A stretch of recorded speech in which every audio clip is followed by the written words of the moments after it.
This is the Galaxy Note 9, Samsung's offering that brings all it has regarding the latest and greatest tech to the smartphone market. The Note 9 brings subtle improvements from the Note 8 and brings some of the newest technology from the Galaxy S9 to help build Samsung's choice for a no-compromise smartphone. The Note 9 is a big phone, with the phone itself being over 6 inches tall and weighing in at over 200 grams. It certainly isn't the way to go if you're looking for a device with a small footprint. Despite the phone's large size, I still found it comfortable to hold and use, even though I normally use an iPhone 6s, which is almost an inch smaller, but I still need to use two hands to use the phone. The phone itself is extremely nice and feels very premium, which you would expect at the price point it costs. It is almost glass entirely with metal surrounding the sides of the device. The sides are quite thin as the screen curves around the sides of the phone, which makes it feel very immersive. I'll be interested to see what the next substantial design change to the Note line of products is, as this phone looks excellent. The glass is very nice to have all around the phone, but it does make it a bit of a fingerprint magnet. As soon as you pick up the phone, it's going to have fingerprints on it. On the front of the phone you have the display, front-facing camera and sensors such as the iris scanner and proximity sensor. You've also got the earpiece here, which will also act as part of the speaker system handling the higher treble frequencies for the Note 9. That's really all there is on the front of the device. The rest of it is a huge display. The left hand side has your volume buttons and the button to activate the Bixby Smart Assistant. I did find myself accidentally pressing the Bixby button when playing games, so you just have to be careful to make sure that you don't accidentally knock it. On the other side of the phone you'll find the power button, but if the power button is too far away or you don't feel like using it, you can hard press the on-screen home button to wake the device from sleep. The top has the slot for your SIM and microSD card, which can be up to 512GB in size to expand the built-in 128 or 512GB of storage. So you could have up to 1TB of storage if you wanted to. You can also have dual SIMs in here too, and on the bottom you'll find the headphone jack, USB-C charging port that supports Quick Charge 2.0 and your bottom speaker. I would have liked to see Quick Charge 3.0 on the phone, since Quick Charge 2.0 is a little outdated for a 2018 flagship device. You'll also find the S Pen on the bottom, which pops out the device when you want to use it. The S Pen is a bright yellow colour, as the phone is blue in my case, but I'm quite liking the drastic colour difference of the pen.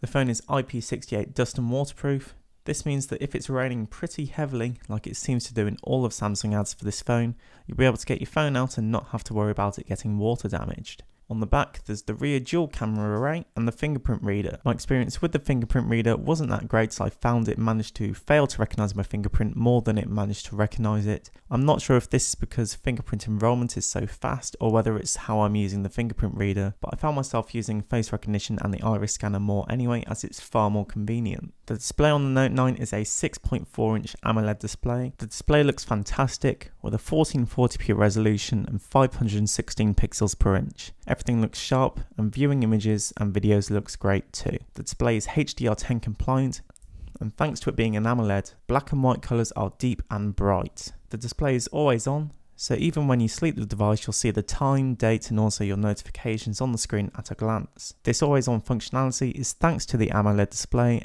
as the black pixels on the screen do not drain any energy from the battery life. Thanks to the size of the display, the phone feels more like I'm using one big display rather than using a phone, if that makes any sense. The Note 9 comes with Android running the Samsung TouchWiz skin. This isn't as much of a problem as it used to be, as TouchWiz has matured since it has become less bloated and has become a lot more streamlined. Don't get me wrong, TouchWiz is still everywhere, but it feels a lot more like Android than it used to. I did get some things popping up in the launcher to promote Samsung Pay, but they can be quickly dismissed. The device comes with Android 8.0 Oreo, but there has been no release of Android 9.0 Pie for the Note 9 at the time of this review.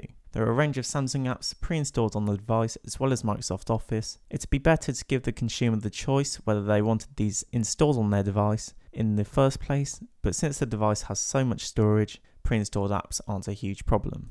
Software is key for the S Pen, and it has a range of handy features too. One of the handiest things I've found is the ability to make notes from the device's sleep screen. All you have to do is pull out the S Pen and you can use the display as a canvas for your notes or doodles. When you're done, you can save these into the Samsung Notes app. The S Pen can be used as a standard stylus and have extra functionality within Android, or as a wireless function button that can be used to do things such as triggering the camera and skipping song tracks. This extra button functionality does mean that the S Pen now needs to be charged, but it can charge in 40 seconds to give you 30 minutes of use. The S Pen also uses supercapacitors instead of conventional batteries.